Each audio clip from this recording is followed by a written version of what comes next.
Hello বন্ধুরা, তোমরা সবাই কেমন আছো? আশা করছি সবাই খুব ভালো আছো। আমরাও খুব ভালো আছি। সপ্তদীপা ডেইলি ব্লগে আর একটি নতুন ভিডিওতে তোমাদের সবাইকে অনেক অনেক ওয়েলকাম, অনেক অনেক স্বাগত জানাই। তো ভিডিওটা কেউ স্কিপ না করে ফার্স্ট থেকে লাস্ট পর্যন্ত দেখো, আশা করি ভালো লাগবে। তো এখন সবাইকে গুড মর্নিং বলবো না গুড নাইট বলবো বুঝতে পারছি না, কারণ এখন রাত্রি 2:30 বাজে। তো তোমাদের দাদাভাইয়ের আজকে কলকাতাতে চেক আপ আছে, তো 5টার সময় বেরিয়ে যাবে। তাই এখন আমি নিচে এসেছি রান্না করব। নিচে নেমেই আমি আগে ভিডিওর ইন্ট্রোটা দিয়েছিলাম, তারপরে নিজে হাতে একা সব সবজি কেটেছি, নিজে একাই সব রান্না করেছি। তো এখন আমার রান্না প্রায় কমপ্লিট। তো এখন 4:10 বাজে। আর এদিকে কি রান্না করেছি সেইগুলো তোমাদেরকে একটু দেখিয়ে দিই। তো বাবার এখন সকাল স্কুল হচ্ছে, তাই ও টিফিনে রুটি আর আলু ভাজা নিয়ে যাবে। তো ওর জন্য আলু ভাজা করেছি। আর এখানে সবার জন্য আলু পেঁপে কুমড়ো দিয়ে তরকারি করেছি। আর তোমাদের দাদাভাইয়ের জন্য মাছ দিয়ে পেঁপে দিয়ে হালকা ঝোল।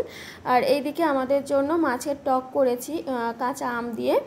আর এইদিকে ভাতও আছে, ভাতও হয়ে গেছে। রান্না তো কমপ্লিট হয়ে গেছে, কিন্তু এখন আটা মেখে রুটি করব। তোমাদের দাদাভাইও টিফিনে রুটি নিয়ে যাবে, আর বাবাইও টিফিনে রুটি আলু ভাজা নিয়ে যাবে, কাল থেকে বলে রেখেছে। তো তার আগে নিজের জন্য 1 কাপ চা করি, চা খেয়ে দিয়ে তারপরে আটা মেখে রুটি করব। আজকে একদমই ঘুম হয়নি, তার জন্য ভীষণ মাথা যন্ত্রণা করছে। তাই আদা দিয়ে চা বসিয়েছিলাম আমার জন্য। আর তারপরে দেখলাম যে আমার শ্বশুরমশাই উঠে পড়েছে, তাই জিজ্ঞেস করলাম, বাপি আমি চা করব, তুমি কি খাবে? বাপি বলল, তুমি করছো যখন তাহলে আমাকে 1 কাপ দিও। বলতে দুজনের জন্য 2 কাপ চা করেছি। তো চা খাচ্ছিলাম আর বাইরে দেখছিলাম ভীষণ অন্ধকার, আর তোমাদের সঙ্গে শেয়ারও করছিলাম। বলতে ভীষণ ভয় লাগছিল। এতক্ষণ যে রান্না করছিলাম জানালাটা একদমই খুলছিলাম না, আর এখন খুলেছি বলতে ঘরের মধ্যে ভীষণ গরম লাগছে। আর আমাদের প্রত্যেক জানলাতে কাঁচ দেওয়া আছে, আর কাঁচের জানলা থাকলে একদম বাতাস পাস করে না, তো তার জন্য ভীষণ গরম লাগে। তাই জানালাটা খুলেছি গরম লাগছিল বলে। তারপর আমি চা খেয়ে রুটি করে যখন ওপরে আসি তখন প্রায় 4:45 বাজে। এসেই দেখি তোমাদের দাদাভাই স্নান করে পুরো রেডি হয়ে গেছে। আর আজকে আমারও যাওয়ার কথা ছিল, আর আমি কিসের জন্য যাইনি সেটা তোমাদের একটু পরে বলছি। তোমাদের দাদাভাই যাওয়ার পর বাবাইকে ঘুম থেকে তুললাম, তো তুলে ওকে স্কুল যাওয়ার জন্য রেডি করিয়ে দিয়েছি। আর এখন বাজে সকাল 6টা, আর বাবাই স্কুল বাস আসে পুরো 6টার সময়। তো বাবাইকে এই যে বাসে তুলতে এসছি।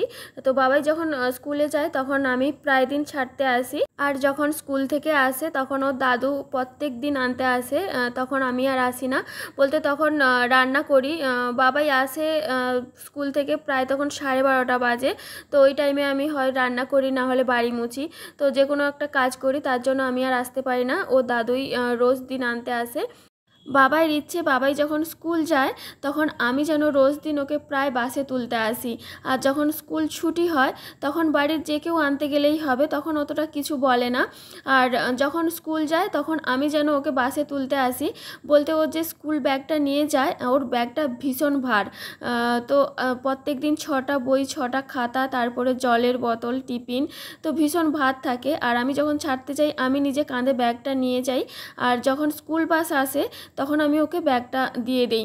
আর ওর বাবাই বা দাদু ছাড়তে এলে তখন আর ওরা ব্যাগ তো নেয় না। তো এই জন্য বাবাই সবসময় বলবে যে মাম্মাম তুমি চলো, আমাকে ছেড়ে দিয়ে আসবে। আর আমি যেদিন না যাই ও রেগে যায় আমার ওপর। বাবাইকে স্কুল বাসে তুলে দিয়ে আসার পর নিজে এসে শুয়ে একটু ফোন দেখছিলাম। ঘুমোইনি, আর ঘুমোইনি বলতে আজকে প্রচুর কাজ আছে তার জন্য ঘুমোইনি। তো যখন 9টা বাজে তখন উঠে ব্রেকফাস্ট করলাম। তো ব্রেকফাস্ট করে তারপর বাড়ির কাজ করছিলাম। প্রচুর কাজ আছে বলতে বাড়ির পাশে পুজো হবে, অনেক আত্মীয় স্বজন আসবে, তার জন্য বাড়ি ঘরদোর পরিষ্কার করছিলাম। তো পুরো বাড়িটাই ঝুল ঝাড়লাম, নিজে একা হাতেই সব কিছু করছিলাম। তাই সব কিছুটা ভিডিওর মধ্যে তোমাদের সঙ্গে আর শেয়ার করতে পারিনি। বলতে যখন প্রচুর কাজ থাকে তখন ফোন ধরে আর অত ভিডিও করার ইচ্ছে থাকে না। বাবাই যদি থাকতো তাহলে হয়তো আমি কাজ করতাম, বাবাই ফোনটা ধরে ভিডিওটা করে দিত। তো যাই হোক, তোমাদের একটু আগে যেই রুমটা দেখালাম ওই রুমটাতে খুব একটা আমাদের ইউজ হয় না। তো ওটা এমনি সারাক্ষণ নোংরা হয়ে পড়ে থাকে। তো ওটার মধ্যে একটা গ্যাস রাখা আছে, তো মাঝে মধ্যে আমি যাই, গিয়ে চা করে খাই। তো ওই রুমটা এখন এই যে পরিষ্কার করলাম।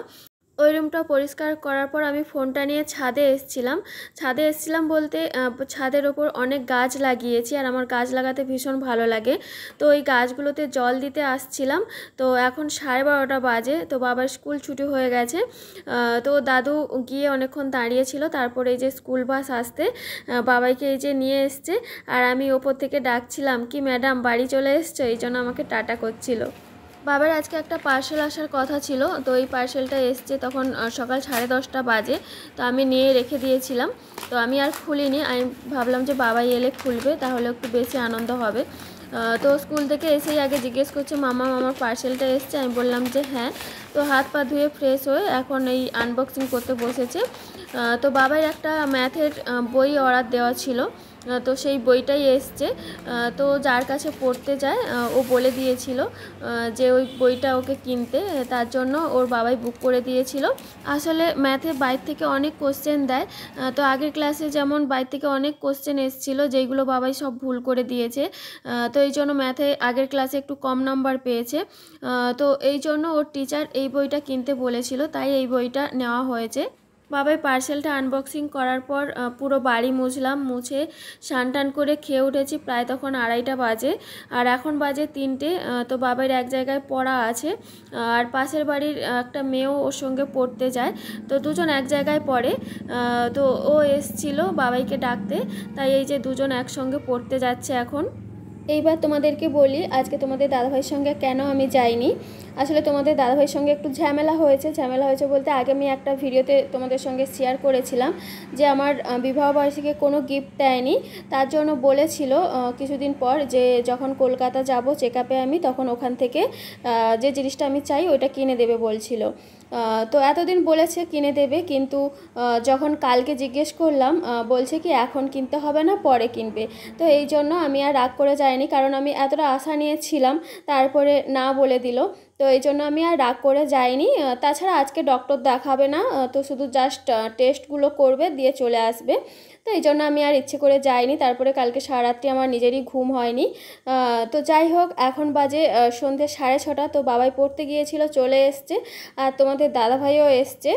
তো বাবার জন্য অনেক কিছু নিয়ে এসছে, তো সেইগুলো বাবাই তোমাদেরকে দেখাচ্ছিল। তো বাবাই এখন খেয়ে দিয়ে আবার পড়তে যাবে এক জায়গায়, তো সেটা হচ্ছে একটু দূরে, আর তোমাদের দাদাভাই নিয়ে যাবে।